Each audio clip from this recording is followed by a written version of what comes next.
السلام علیکم معزز خواتین و حضرات، آج کا عنوان تم کبھی نہیں مرو گی۔ واقعہ اس طرح شروع ہوتا ہے۔ حضرت ابو عمرو اپنے وقت کے عظیم المرتبت بزرگ تھے۔ آپ نیشا پور کے رہنے والے تھے اور حضرت جنید بغدادی کے ہم اثر تھے۔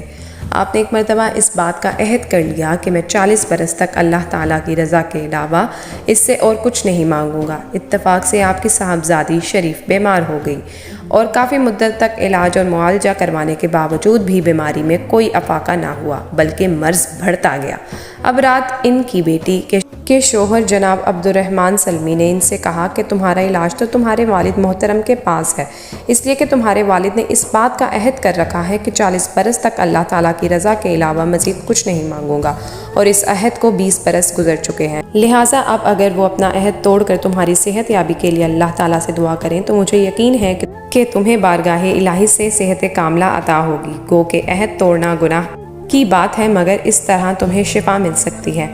آپ کی صاحبزادی اپنے شوہر کی یہ بات سن کر آدھی رات کے وقت ہی اپنے والد محترم کے گھر جا پہنچی۔ آپ نے ان سے دریافت فرمایا کہ جب سے تمہارا نکاح ہوا ہے اس وقت سے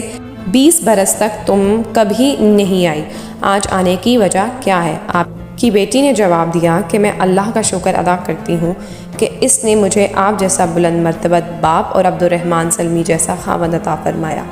اور اس بات کا بھی کہ آپ کو اچھی طرح علم ہے کہ دنیا میں زندگی سے زیادہ عزیز اور کوئی چیز نہیں، اس لیے بشری تقاضے کے مطابق مجھے بھی اپنی زندگی عزیز ہے، اور پھر دوسری وجہ یہ بھی ہے کہ زندگی کے باعث مجھے آپ کا اور شوہر کا دیدار حاصل ہے۔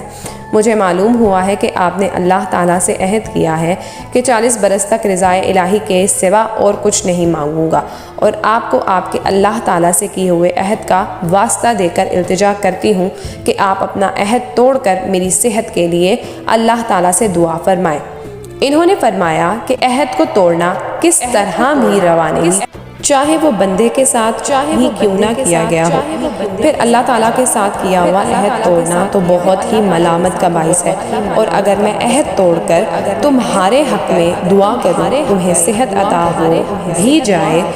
تو اس بات کی کیا گارنٹی ہے کہ تم کبھی نہیں مرو گی؟ اور جب موت کے آنے میں کسی طرح کا شک و شبہ نہیں تو پھر اب کیا کچھ مدت کے بعد موت کے آ جانے سے کیا فرق پڑتا ہے؟ اس لیے میں یہ گناہ کرنا مناسب خیال نہیں کرتا۔